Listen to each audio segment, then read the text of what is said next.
মাফ করে দাও ও গো আল্লাহ উম্মত আমার গুনাহগার আল্লাহুম্মা সাইয়্যিদানা মাওলানা মুহাম্মদ ওয়া আলা আলি সাইয়্যিদানা সালাতুন ইয়া রাসূলুল্লাহ আলাইকুম সালামুন ইয়া হাবিবাল্লাহ আলাইকুম अल्लाह अल्लाह क्या मुबारक नाम है अल्लाह अल्लाह मोमिनों का जिक्र है सलातुन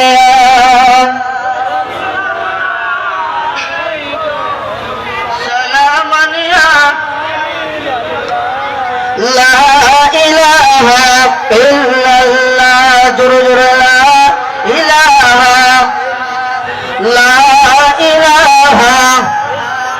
لا إله إلا الله لا إله لا إله لا إله إلا الله لا إله لا إله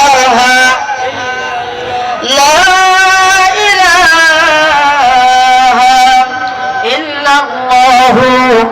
মুহাম্মাদুর রাসূলুল্লাহ সাল্লাল্লাহু আলাইহি ওয়াসাল্লাম আলহামদুলিল্লাহ ওয়া শুকরালিল্লাহ ঐতিহ্যবাহী বাংলাদেশের দক্ষিণে অবস্থিত কক্সবাজার জেলাধীন পেকু উপজেলার অন্তর্গত পেকু সদর ইউনিয়নস্থ হযরত লস্কর শাহ রহমাতুল্লাহ আলাইহি ৭২তম ওরসে পাক উপলক্ষে আজকের আয়োজিত দরবার কমিটি আয়োজিত আজকের মিলাদ মাহফিল আল্লাহ পাক রব্বুল আলামিন আমাদেরকে পৃথিবীতে পাঠানোর মধ্যে একটা উদ্দেশ্য ছিল। প্রথম উদ্দেশ্য হলো আল্লাহর ইবাদত বন্দেগী করা। জোরে বলেন ঠিক কিনা? আল্লাহর ইবাদত করার মাধ্যমে আল্লাহর দাসত্ব করার জন্য, আল্লাহর ইবাদত করার জন্য, আল্লাহর গুণগান গাওয়ার জন্য, আল্লাহকে স্মরণ করার জন্য, আল্লাহর প্রশংসা করার জন্য পৃথিবীর জমিনে আমার মতো আপনার মতো গুনাহগার বান্দাদেরকে পৃথিবীর জমিনে পাঠিয়েছেন। জোরে বলেন ঠিক কিনা? আল্লাহ তাআলা যেই দিন আমাদেরকে পৃথিবীর জমিনে পাঠাবেন আল্লাহ তাআলা নিয়ত করেছেন, ওই দিন ফেরেশতাকুলকে ডাক দিয়ে বললেন, ওই ফেরেশতারা শোনো শোনো শোনো, আমি কতগুলো খলিফা পৃথিবীর জমিনে পাঠাবো, আমি কতগুলো বান্দা পৃথিবীর জমিনে পাঠাবো, তোমাদের সাথে আমি আলাপ আলোচনা করতে চাই, তোমরা কি বলো? সেই দিন ওই ফেরেশতারা বলেছিল, আল্লাহ আয় বাড়ি তাআলা কি দরকার কোন উম্মত বান্দা পাঠানোর, আমরাই তো আছি। আমরা ফেরেশতারা রাত নাই দিন নাই, আমাদের ঘুম নাই, আমাদের খাওয়া নাই, আমাদের কিছুই নাই, রাত দিন 24 ঘন্টা আপনি আল্লাহর ইবাদত করি, আপনি আল্লাহর প্রশংসা করি, আপনি আল্লাহর ইবাদতের মধ্যে আমরা মশগুল থাকি, কি দরকার আপনি সুতরাং বান্দা পাঠানোর? জোরে বলেন নাউযুবিল্লাহ। ওই দিন আল্লাহ তাদেরকে বলেছিলেন, ক্বালা ইন্নী আ'লামু মা লা তা'লামুন, হে ফেরেশতারা শোনো শোনো, ক্বালা ইন্নী আ'লামু মা লা তা'লামুন, আমি আল্লাহ যা জানি তোমরা ফেরেশতারা তা জানো না, সুতরাং আমি বান্দা প্রেরণ করব, আমি বান্দা পৃথিবীর মধ্যে সৃষ্টি করব।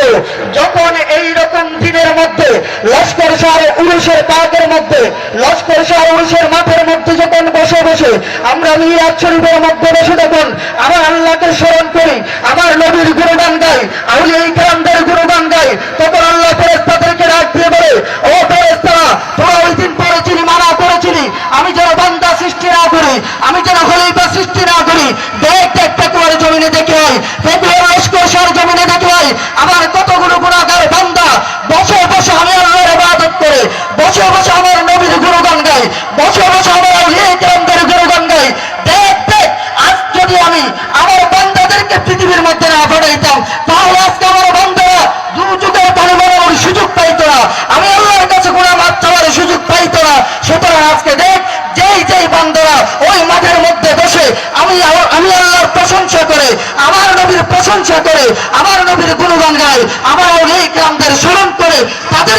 কাল কিয়ামতের ময়দানে নাজাতের উসিলা হিসাবে আমি জান্নাতবাসী করে দেব। জোরে বলেন সুবহানাল্লাহ। তাহলে এইরকম স্থানে বসার উপকার আছে না নাই? আউলিয়া কেরামদের মাজার জিয়ারত করার মধ্যে উপকার আছে না নাই? আল্লাহ তাআলা কোরআনের মধ্যে বলেছেন, আলা ইন্না আউলিয়া আল্লাহি লা খাউফুন আলাইহিম ওয়া লা হুম তাহজানুন। আলা ইন্না আউলিয়া আল্লাহি, আল্লাহ তাআলা সাবধান করে দিয়েছেন, আলা সাবধান হয়ে যাও। কাদেরকে সাবধান করতে বললেন? আল্লাহকে যদি প্রশ্ন করা হয়, আল বারি তাআলা কাকে আপনি সাবধান করলেন, কাকে আপনি সাবধানের কথা বললেন? কোরআনের মধ্যে আলা শব্দ কেন ব্যবহার করেছেন?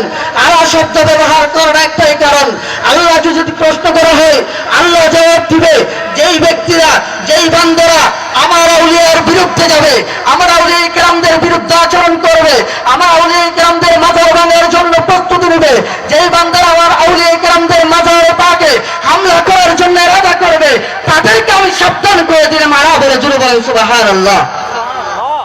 আল্লাহকে যদি প্রশ্ন করা হয়, আয় আল্লাহ, আলা ইন্না আউলিয়া আল্লাহি, কেন আপনি ইন্না ব্যবহার করলেন?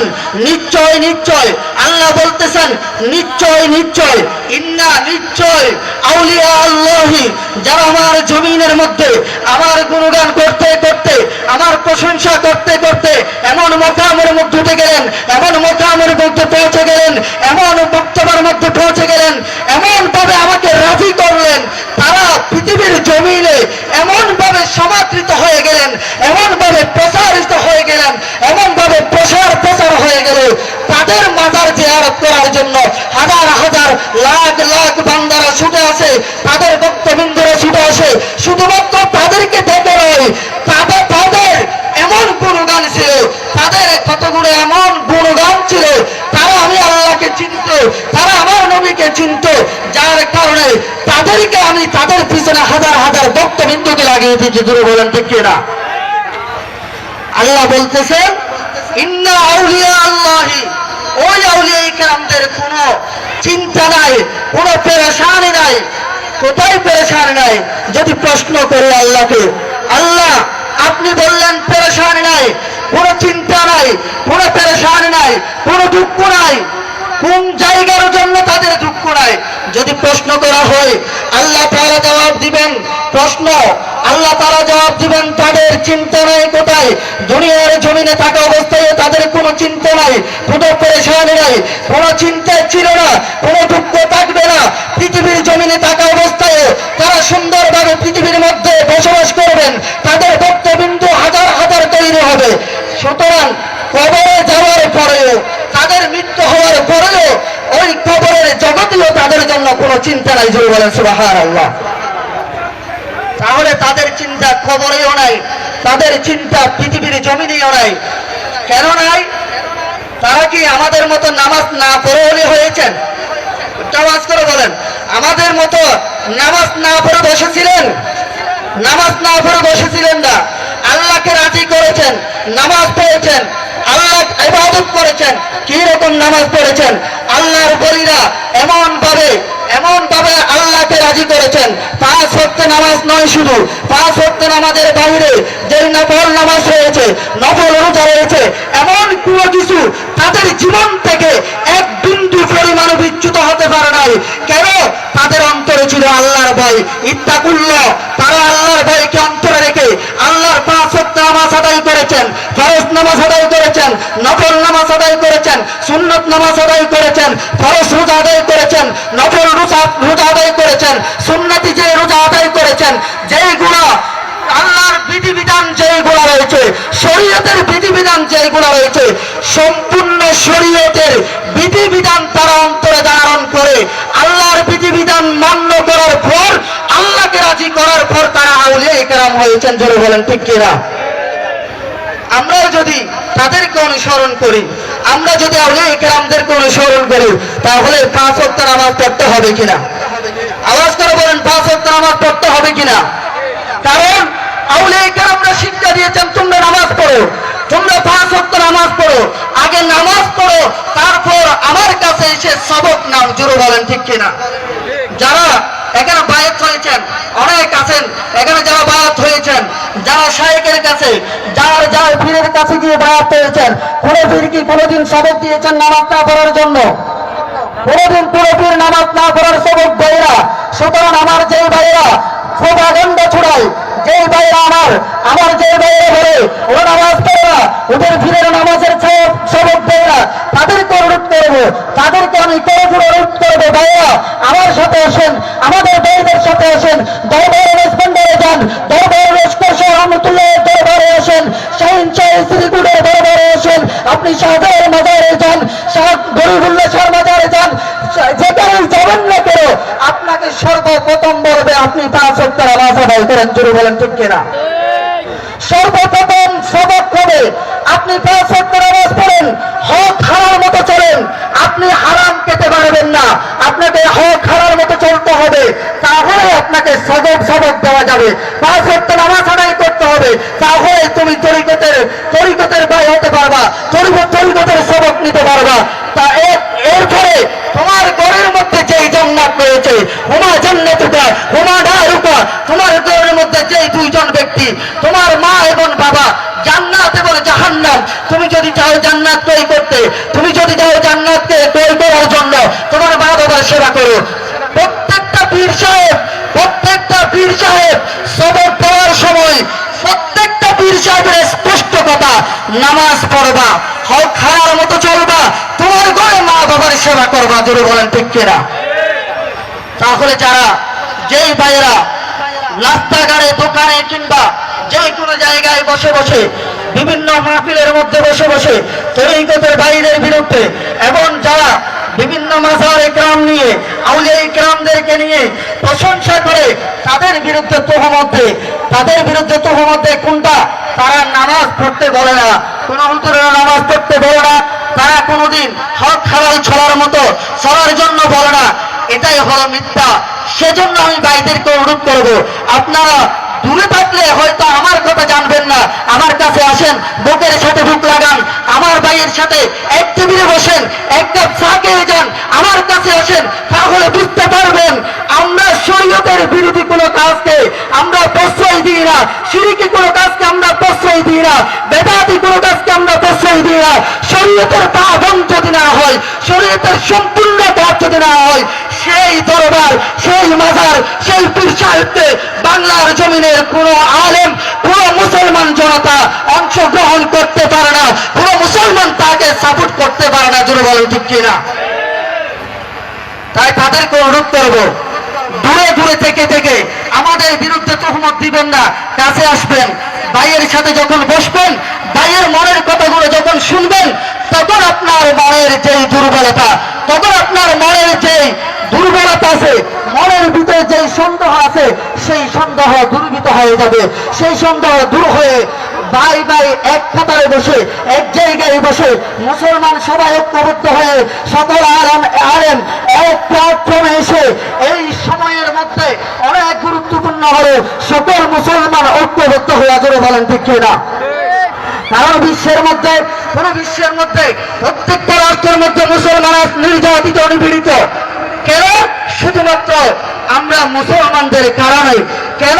আমরা মুসলমান বিভিন্ন মাজারে পাকের বিরুদ্ধে হয়ে গিয়েছি, আমরা মুসলমান কোরআন থেকে দূরে চলে গিয়েছি, আমরা মুসলমান নবীর সুন্নাহ থেকে দূরে চলে গিয়েছি, আমরা মুসলমান আউলিয়া ইকরামদের সহবত থেকে দূরে চলে গিয়েছি, আমরা মুসলমান মাজার দেখলে আমাদের মাথা গরম হয়ে যায়, আমরা মুসলমান মাজার দেখলে বাংলার জন্য হৃদয়ে কম্পন সৃষ্টি হয়, আমরা মুসলমান মাজার দেখলেই আমাদের মাথা গরম হয়ে যায়।